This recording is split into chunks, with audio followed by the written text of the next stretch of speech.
घर बैठे अर्निंग करने के लिए ट्यूशन से अच्छा मुझे नहीं लगता कि कुछ और हो सकता है। चाहे आप हाउसवाइफ हैं, चाहे आप एक स्टूडेंट हैं, या आप पहले कोई जॉब करते थे लेकिन अब फैमिली रिस्पॉन्सिबिलिटीज़ के चलते आप अपनी जॉब कंटिन्यू नहीं कर पा रहे हैं, तो सभी लोग जो है वो ट्यूशन क्लासेस स्टार्ट कर सकते हैं। इसके लिए आपको किसी डिग्री की, किसी डिप्लोमे की कोई ज़रूरत नहीं होती, बस आपके पास एक अच्छा नॉलेज होना चाहिए। काफ़ी लोग इस काम को स्टार्ट भी करते हैं, लेकिन स्टार्ट तो वो काम हो जाता है, लेकिन वो ना उस पीक तक नहीं पहुंच पाता जिस तरीके से वो अर्निंग जनरेट करना चाहते हैं, जो उनका ड्रीम होता है वो फुलफिल नहीं हो पाता। कहीं ना कहीं कुछ तो कमी रह जाती है।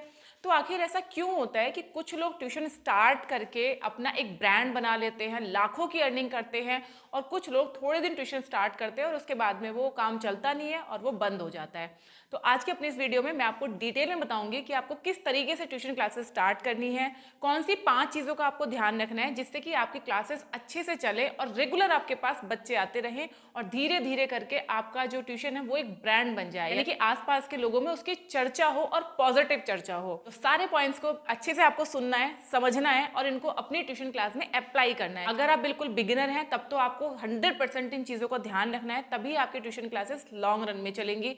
और अगर आप पहले से ट्यूशन पढ़ाते हैं लेकिन अभी तक भी कोई खास इनकम आपकी जनरेट नहीं हुई, या अगर आप इसको बहुत बड़े लेवल पे लेके जाना चाहते हैं, तो भी ये पॉइंट्स आपके बहुत काम आने वाले हैं। तो चलिए वीडियो को स्टार्ट करते हैं। जब हम कोई भी बिजनेस स्टार्ट करते हैं तो उसके लिए सबसे ज़रूरी है कि आपके अपने कुछ पर्सनल रूल होने चाहिए, जिन रूल्स को आपको फॉलो करना है।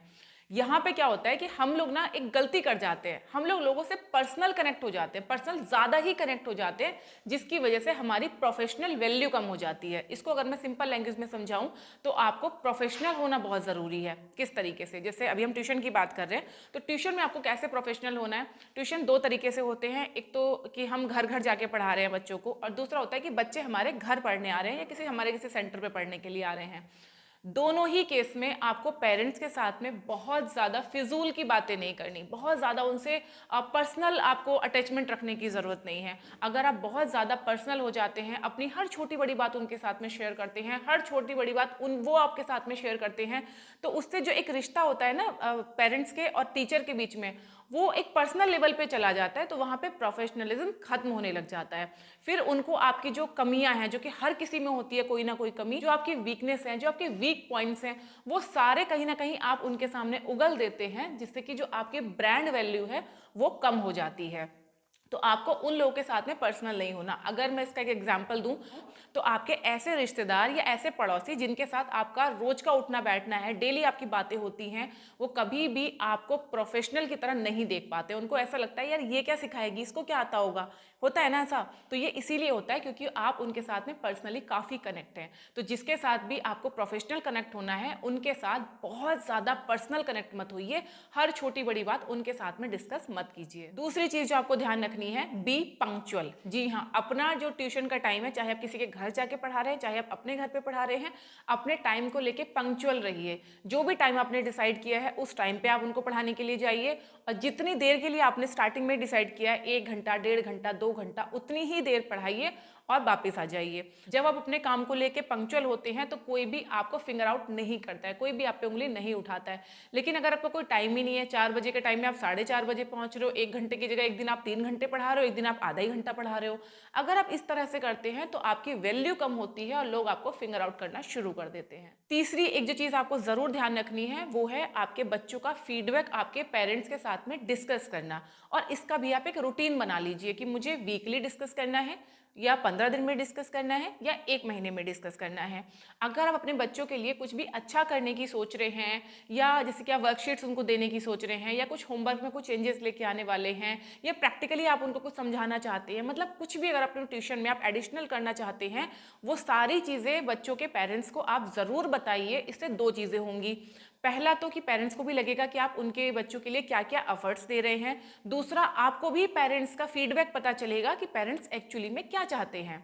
कुछ पेरेंट्स होते हैं जिनको चाहिए कि होमवर्क नहीं दो बच्चों को, तो अगर आप होमवर्क देने की सोच रहे हैं या होमवर्क बढ़ाने की सोच रहे हैं, या कुछ प्रैक्टिकल काम उनको ट्यूशन के होमवर्क के रूप में देना चाहते हैं, तो वो सारी चीज़ें पेरेंट्स के साथ में डिस्कस ज़रूर करो। इससे आपकी वैल्यू भी बढ़ती है और आपको एग्जैक्टली पता चलता है कि पेरेंट्स आपसे क्या एक्सपेक्ट करते हैं। चौथा, जैसे किसी भी स्कूल में होता है ना, एक प्रॉपर टाइम टेबल होता है कि आज ये सब्जेक्ट पढ़ाए जाएंगे, कल ये सब्जेक्ट पढ़ाए जाएंगे, आज इस सब्जेक्ट में ये पढ़ाया जाएगा, कल इस सब्जेक्ट में ये पढ़ाया जाएगा।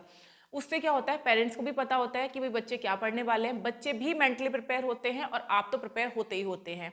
उसी तरीके से सेम आपको अपने ट्यूशन में भी अप्लाई करना है। ट्यूशन में ये नहीं है कि जो मन में आया, जिस दिन जो मन में आया वो बुक आप खुलवा के बैठ गए, वो पढ़ाने लग गए, नहीं। Make a proper time table. अगर एक दिन में आपको सिर्फ इंग्लिश पढ़ाना है तो आप सिर्फ इंग्लिश ही पढ़ाओ, अगले दिन ईवीएस पढ़ाओ, फिर मैथ्स पढ़ाओ, फिर हिंदी पढ़ाओ, जो भी आपका टाइम टेबल है, जिस क्लास के बच्चों को आप पढ़ाते हैं उसके हिसाब से आप टाइम टेबल बनाओ। और पेरेंट्स से भी इस बारे में डिस्कस ज़रूर करो, और स्पेशली जो आपके कमज़ोर स्टूडेंट हैं या जो बच्चा जिस सब्जेक्ट में वीक है उसके रेपिटेशंस आप ज़्यादा रखो, उनको आप ज़्यादा पढ़ाओ। तो इस तरीके से एक प्रॉपर टाइम टेबल बनाओ कि किस सब्जेक्ट को मुझे कितना टाइम देना है, किस दिन क्या पढ़ाना है, कितने घंटे मुझे क्या पढ़ाना है।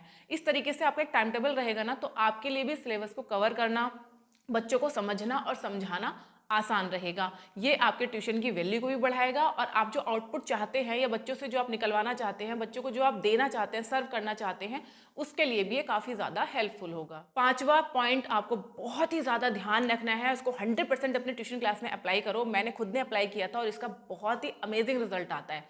क्या करना है आपको? आपको हर बच्चे को वर्कशीट्स प्रोवाइड करानी है। थोड़ा सा मेहनत का काम है, लेकिन वन टाइम आपको ये मेहनत करना है, क्योंकि एक बार आपने किसी सब्जेक्ट की आपने वर्कशीट बना ली, किसी क्लास के किसी सब्जेक्ट की, बार बार आप उनको ही रिपीट करते रहिए। उनकी पीडीएफ बना के सॉफ्ट कॉपी आप सेव कर लीजिए, जब भी जरूरत हो प्रिंट आउट लिए बच्चों को दे दिए, तो सॉफ्ट कॉपी उनके जो है फोन वगैरह पे आपने फॉरवर्ड कर दी और उसको बच्चों को एज अ होमवर्क आपने दे दिया। इससे क्या होगा, एक तो बच्चों का रिवीजन होता रहेगा, अपडेट होते रहेंगे, दूसरा पेरेंट्स को भी पता रहेगा कि आप क्या क्या पढ़ा रहे हो, किस तरीके से एफर्ट्स डाल रहे हो। दूसरा, बच्चों को डेली बेसिस पे थोड़ा दो या ज़्यादा दो, वो आप अपने हिसाब से देख लो, जो भी सब्जेक्ट आप पढ़ाते हो जिसके हिसाब से। होमवर्क आप ज़रूर दो, चाहे वो लिखने का हो, चाहे वो लर्न करने का हो, ज़रूर आप होमवर्क दो। प्लस वीकली बेसिस पे आप टेस्ट जरूर लो, जो भी आपने अपना टाइम टेबल क्रिएट किया है, जैसे कि हमने पॉइंट नंबर 4 में डिस्कस किया है, उसमें आपको एक दिन के लिए रिवीजन टेस्ट ज़रूर लेना है। उससे आपको भी पता रहेगा कि बच्चे क्या सीख रहे हैं, बच्चों को भी उनका स्टैंडर्ड पता रहेगा, और पेरेंट्स को भी अपने बच्चों में जो चेंजेस है वो पता चलेंगे। मान लो अभी जो आपने रिवीजन टेस्ट लिया उसमें मार्क्स कम थे, अगली बार अच्छे आएंगे, उसके आगे और अच्छे आएंगे, तो वो इम्प्रूवमेंट पेरेंट्स को भी दिखाई देगा, आपको भी समझ में आएगा कि कौन सा बच्चा कहाँ पे लैग कर रहा है, कैसे उसको आप और अच्छे से हैंडल कर सकते हैं। तो इस तरीके से अगर आप इन पांचों पॉइंट्स पे काम करेंगे तो डेफिनेटली आपके बच्चों में बहुत ज़्यादा इंप्रूवमेंट आएगा, अच्छा इंप्रूवमेंट आएगा, पेरेंट्स को भी पता चलेगा आपके एफर्ट्स के बारे में, और इन सब चीज़ों से ना आपका खुद का काम भी अच्छे से पॉलिश होगा। जब काम पॉलिश होगा, पेरेंट्स को पसंद आएगा, बच्चों में इंप्रूवमेंट आएगा, ऑब्वियसली आपकी ट्यूशन क्लास हाइक पे जाएंगी। तो इन सारी चीज़ों को अपनी ट्यूशन क्लास में अप्लाई करो, चाहे आप नए हैं चाहे आप पुराने हैं, 100% आपको रिजल्ट आएगा।